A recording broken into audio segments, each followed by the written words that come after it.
I always start to feel this way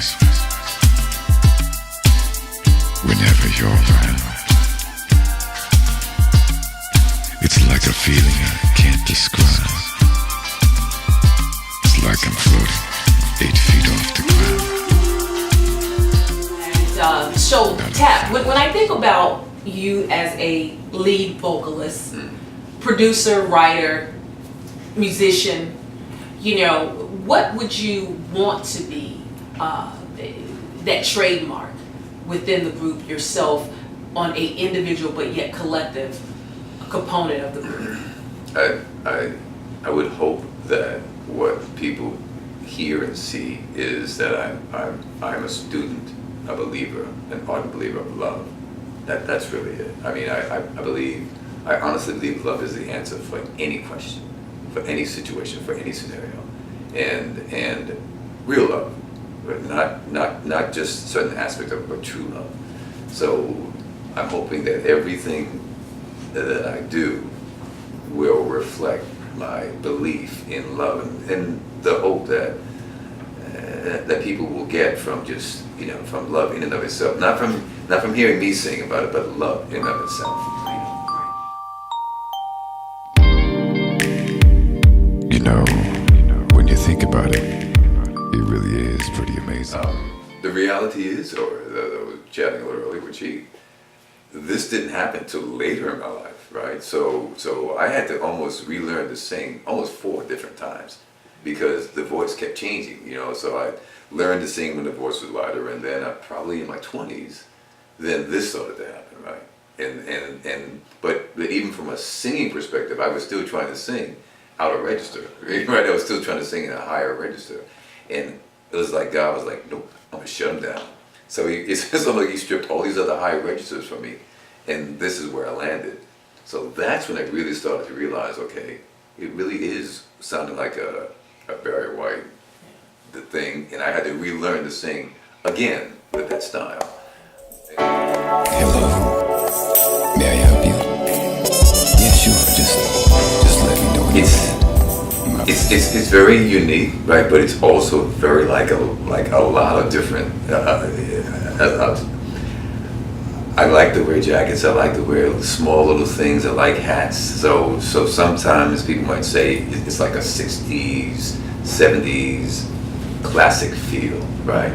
I don't know. I do relate back to a time where men were elegant. That might be it. I relate back to that time where it's all about elegance, and wherever I go, I just believe it's important to be perceived or represented in an elegant fashion. So to me, it's all about elegance. Absolutely. Does that make sense? Oh, absolutely, and that's what I see when I look at the cover of your recent project, Man on Men. I see elegance on you and Cheek. Mm-hmm. You know, there's such a class, and you say classic. Yeah. I see that. I know with some of the artists like Michael Jackson and well, let's just use Michael Jackson for instance. Yeah, you know, his role model was like Gene Kelly. Right. You know, absolutely. And I see a little bit of Cheek talked about the Beatles. Right. You know, that style. You know, just very classy, just very clean and elegant. Yeah. And that is the image that I, you know, see on Man on Men, which is an awesome image. Would you say? I would definitely agree. I think that's where we've always been, you know, as far as, again, it's a place where we were trying to get, but I mean, we've never been the guys who found themselves in I don't know, wearing certain fashions. That just wasn't us. I mean, you know, we came into this whole style of just being, I don't want to say professional, but there's a certain look, right?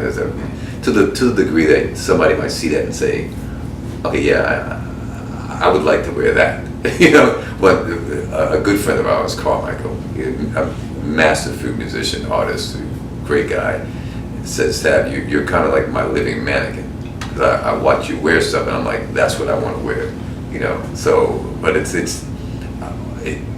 that's not really a testament to me. It's just me finding what works well with me. Right, and I think anyone, when they find what works well with them, then that's all that matters, right? It could be whatever, but it's uniquely them, and I'm starting to figure out what's uniquely me. I'm gonna make this a night you will never forget. That's really it. Awesome. Awesome. Well, let's kind of shift and talk about your resume and your contribution to the group Man Among Men. So let's talk about the producer. Okay. Let's talk about that, because you and your brother, you produce all of your work, all of your music. You guys have separate studios that you work in, Right. and then you bring your work, your artistry Right. together, which I think is so amazing, and you hear it all on this project. Mm-hmm. So let's talk about the producer. Yeah. So I will always give credit, the producing thing to Cheek, right? Because as she mentioned, when we were younger, we were always into the music, and we played, and I started with a myriad of different instruments, but I didn't think really to become a producer into, Cheek was in Germany in the service, and he would send me tracks that he produced back, from Germany. I'm like, that's hot, but I didn't think much about it. And then when he came from Germany back to the States, we stayed together for a while, and he brought all this equipment. And that's when I just went to town. I'm like, gosh, I gotta learn this stuff. Because it was this thing, a drum machine and keyboards and this and that. And that's when I really thought to become a producer. But I wanted to be not the best producer, I wanted to be the most masterful producer that I could be, which is different than Pharrell, which is different than everyone else, but the best I can be. So I threw myself into it. And then, as you know, production now has become so technologically enhanced and advanced now. So as you mentioned, I'm in IT. I've always been in technology. So when music and technology came together, right, it was like God was like, this one's for you. It was kind of like heaven on earth. Yeah, so for me it was like, yeah. So to Cheek's point, I can get myself in a place where I'm producing, and I lose complete track of time. Time disappears, which that's when you realize, I think, when you know you're in your place, when time goes away. Yeah. Right. So that to me is the heart of, I hope, what I bring to, that. But it started with Cheek bringing all that back to the States, and me seeing it, thinking, you mean that's a thing you could do? Become a producer? And I went in from there. Yeah. And so let's go to the writer. Mm-hmm. Yeah.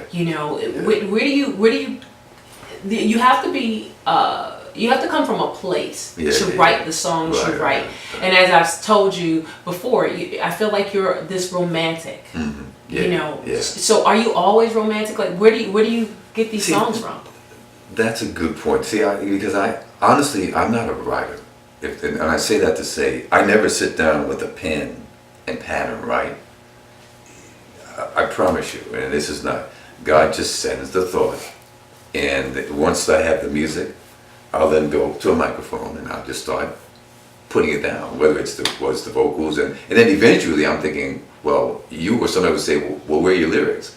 If you remember asking me for my lyrics, I'm like, I never wrote it down. So I don't write per se. It just kind of comes, and then I'll then record it, and then I think, okay, now let me start to write it. But that's the process, which sounds reverse, but for me it always begins with the music, and then as far as the inspiration, it's just my strong belief in the power of love. So it all. And then there would be some scenarios like for example, Chocolate Love is one of the songs I was talking to Cheek about. That song came from, I was watching this, what was the show we were talking about? It's on Cartoon Network, and it's the Young Brothers. Oh, Boondocks? Boondocks. I was watching Boondocks one time, and this is goes to show how inspiration comes anywhere. One of the scenes in Boondocks was there was this one woman who had a really bad impression of herself. She did not like herself. She almost hated herself. And to the point, and in that particular show, she actually killed herself. And I felt so bad for her because she did not know that people loved her. She didn't understand the power of love, and the fact that not only should she love herself, but there was a group of people around her that loved her, but she never felt that, could never see it. So that was the inspiration for that song, Chocolate Love, was that I just wanted her to know that you are loved Dance for tremendously. I always start to feel this And way. let's talk about Dance for Love. You know, and where did you get that song from? Wow, that one, and the same kind of thing, right? It always starts with the music. So like Sheik mentioned, we'll sit down in the basement and we'll tool around, you know, with the equipment. And I heard the beat. That's really where it starts. It starts with that beat. It was just this kind of driving beat. And then from that point, it just kind of built up. And not too far into it, I knew where I wanted to go from. Again, all about love, but this is a dance song. Yeah. So if you're gonna dance for anything, let's dance for love. That's where that came Powerful. from. Right? Let's think. You know, the fact that you are encouraging people to dance for love, like, don't dance for anything else. Right. Yeah. Just dance for love. And again, it goes back to, you know, this God factor, love factor, trust in love. Always. You know, and if you're gonna dance for something, dance for love. Yeah. And I mean, it is so amazing. So this project, as soon as I put the CD in my car, you know, that's the first song, and of course that's the name of the project. You know, Dance for Love, and it is from beginning to end. I believe that a CD project should start off great and it should end great. And you two have mastered. Thank you very much. This project. I mean, you take me on this journey. I'm on this experience with a group of men a couple of men, group of men, you know, where I feel love. Dance for love. I always start to feel this way. Whenever you're around, it's like a feeling I can't describe. It's like I'm floating 8 feet off the ground. Not 1,000 stars.